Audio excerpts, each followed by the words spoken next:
Introducing the new mould for the new rudder. In fact, it's the old rudder for the new rudder. Or something like that. Margarita told me she's done. She was cleaning up all the rust. And it basically wasn't that much rust. Just cleaning up mainly the resin that was on it. So whoever put it in last put some polyester resin, but it's all cracking off. That's bloody great. Good on you, sweetheart.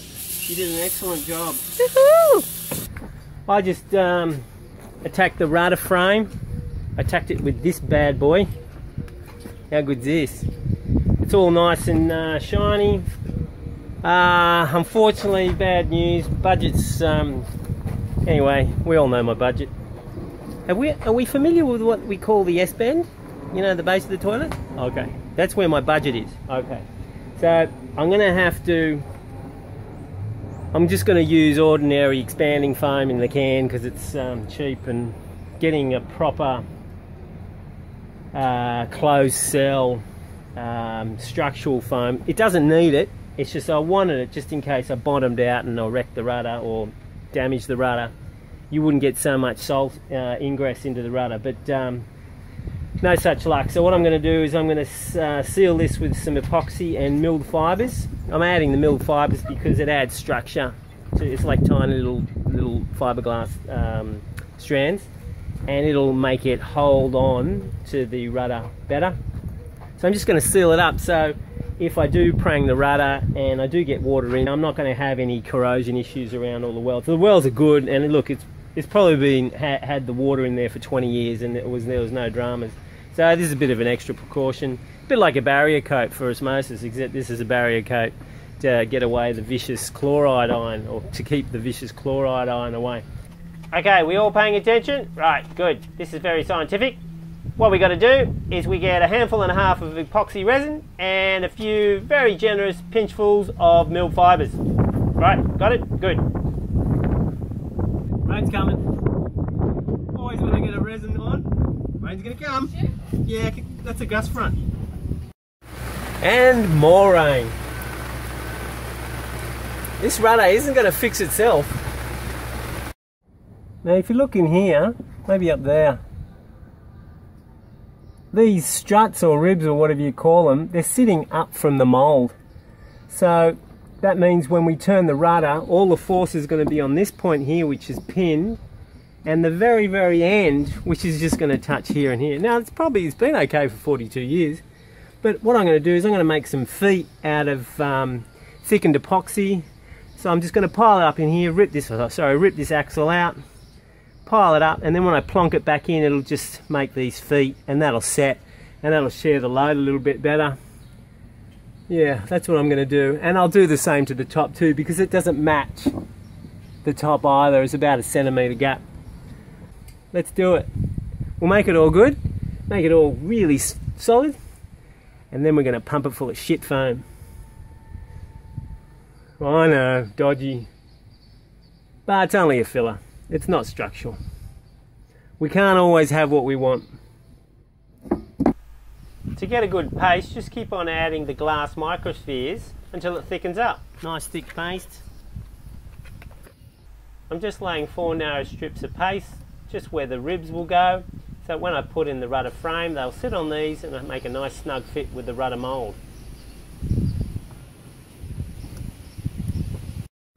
Now comes the tricky part. I've got to put the ribs in, put the whole thing in, without buggering it all up. This rudder frame is heavy and bulky, so it's a bit tricky to get this in. As you can see, it's a bit of juggling. Here we go. Oh, it's looking good. Oh, come on! Oh, wow. On ya, me.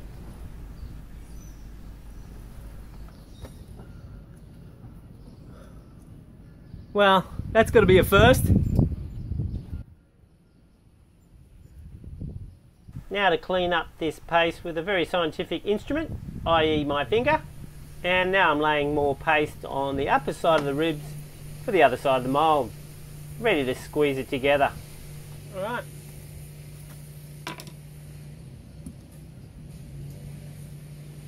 Just a few drops of rain, but there's more coming.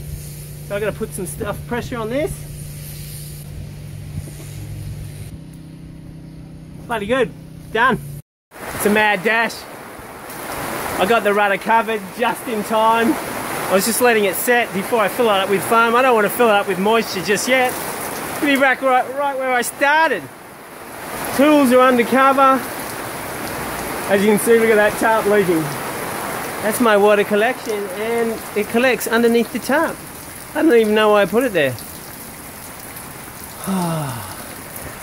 Sometimes this is every hour, people. My goodness. Bodgy foam. I don't like this. I've got no choice.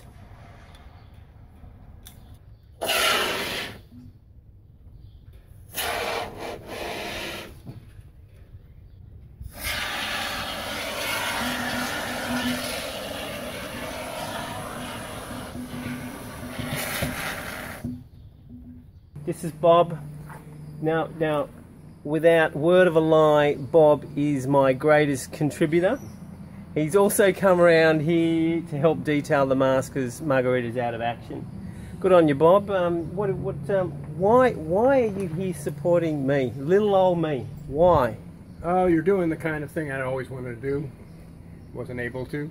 Right. So it's always been a dream of mine. Right. And I've been following a lot of the sailing channels. He's talking about the competition. He says I'm his favourite. That's it. He's got to say that because there's a lot of sharp tools around. Good on you, So Bob. when you showed up here, it was just really kind of an unbelievable thing. It was like the internet really made the world a small place. Yeah. Yeah. Well, I'm eternally grateful. Not only did he put in a large whack of money, I thought he got the decimal point wrong. In fact, didn't I send you an email saying, hey, I think there's a mistake here. Yeah, I was glad to be in the position to do that. Well, words can't express. And just turning up, and he had breakfast with us. It's wonderful. Nice breakfast. Yeah, appreciate it. Nice breakfast. It was porridge. All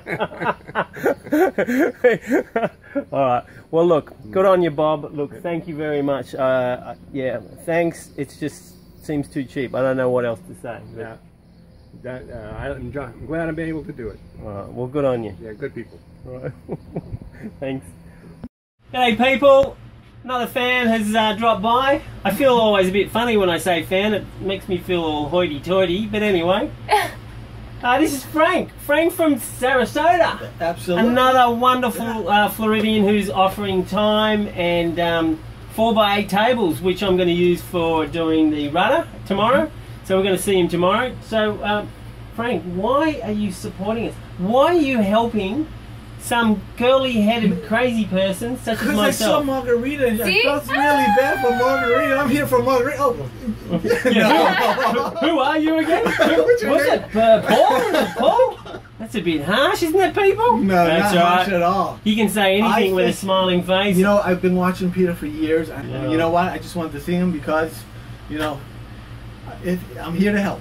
You know? Well, just here to help. Your help is greatly appreciated. We'll certainly borrow your help, and then he'll probably go, oh, Jesus. No. He'll look at the phone and go, oh, no, it's Peter again. Peter, oh, let's put that one away. I don't want to do any more sanding. No, when Peter says he's dodgy, yeah, no, he's got a good heart, so he's a good person. Oh, yeah, dodgy doesn't mean I don't have a good heart. Dodgy just means I'm dodgy.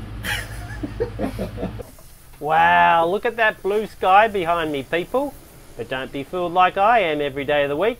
In 40 minutes, that's going to be black and it's going to be pissing down. So I've got to be quick. I'm doing the leading edge of the rudder here. It's basically polyester resin, glass microspheres, and probably a touch of the milled fibres. So I'm just jamming it into the cracks that weren't filled by the expanding foam. And I'm going to make a nice rounded edge. It can't be too rounded because there's not much room between the skeg and the rudder.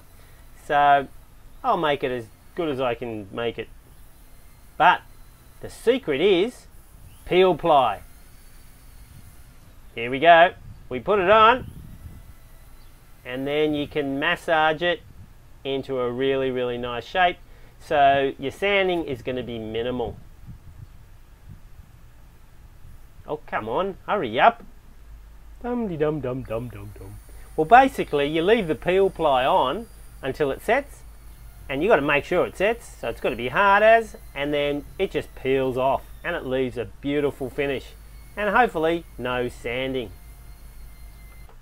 Preparation is the key for good fiberglassing work, especially if we're going to do it all in one pour, which is what we're intending to do. So we're going to mark it out very carefully and cut it out. All overlaps will be hashed in so I know exactly where they're supposed to go, and even the peel ply will be cut so it'll all fit neatly.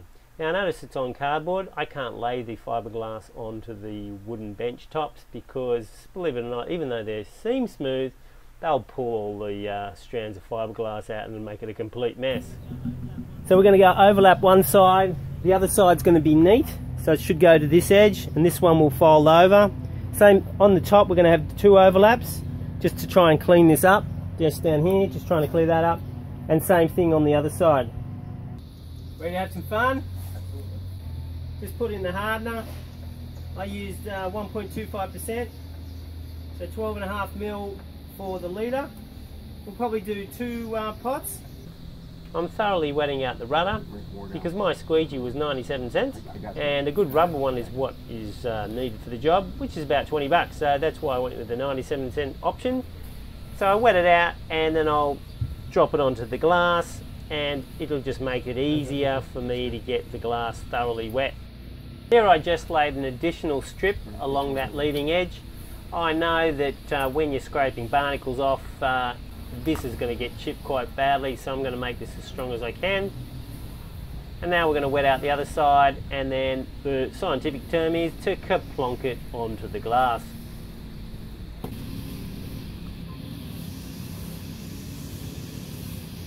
Alright, let's do it. Lift it vertical. Okay, now roll it down this way.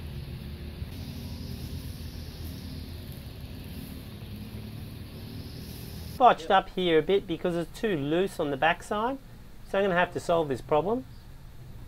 Okay, so what we're going to do is lift it, Dwayne. Yeah. Lift it. Okay. I'm going to get my little fingers over, lay down, and then all the way down. Hopefully. Alright. Okay, where's the squeegee? I purposely did this earlier in the morning because it's cooler. And with 1.25% catalyst, we've got about anywhere between 25 minutes and 35 minutes working time. It's not much time when you're doing something as large as rudder, so we're working quickly because we've got 2 sides and all the edges to clean up, and then put the peel ply to clean up the surface. Oh, we got another problem here. The underside fiberglass has fallen away. We haven't worked that surface yet, and it's probably going to be a bit distorted, so we're going to clean it up vertically, and then we'll lay it back on the table to work in the resin. I chose this type of glass for 2 reasons. One, because it's cheap. You know me, you know where my finances are. That's right, the S-bend. But the double bias glass is also good for moulding around edges and corners. So here we're going to have an easier job. We might just go vertical now. Let's get the pipe on because we got most of it done. Bring it my way. We can't. A final touch up with some excess resin, and then we'll get some magical peel ply on. There's Frank chopping off the excess. Ah, magical, wonderful peel ply. It can solve all problems. But of course the resin was starting to go off, it was starting to get hot, and look, we're in the sun. So that was a bit of a mistake. We should have had a shade over here because that's actually going to make the resin go off faster. So it's a good thing we had a lot of pair of hands because we got away with it. Now the corners, as I said, it's easy with double bias glass, and it's even easier with peel ply. Now I'm going to cheat here. I'm going to use small pieces of fiberglass and small pieces of peel ply to tidy up these difficult spots. How much time until this dries? It's going off right now. Yeah. Now because it's going off, it's getting really sticky, so as we're putting the glass and the peel ply on, it's actually sticking to our fingers and coming back off again. So the best thing to do is use masking tape, and we wrap it round. and around, and you keep on wrapping around until you're happy. Let's come off. I should also add that you should have a big box of gloves on the ready, so whenever your gloves get too sticky, you get rid of them and get a new pair on. And you should also have a dedicated, clean-handed person, and they're doing all the jobs that you can't do because your hands are so sticky. Now, don't do what I'm doing here. It's only going to dent the trailing edge. I don't know why I did this. It's a bit stupid. All right, that's good. All right, I'm not touching your hands. You're supposed to be Frankie Clean Hands. I'm the clean-handed guy. So what did I do wrong? Anything. I can think. Derek just showed up like 10 minutes ago, and he's saying I did everything wrong. It didn't take me long to figure that one out. All right, what did I do wrong? You know what I normally do?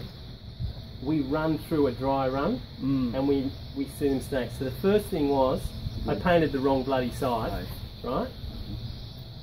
I should have painted the trim, the neat side, so I painted the wrong side.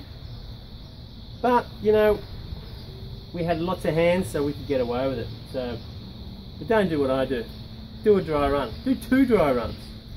Get it all and put it all on in the glass and come over here, because you find out there's something missing or something or other. Okay. Anyway, good on you guys. Well done.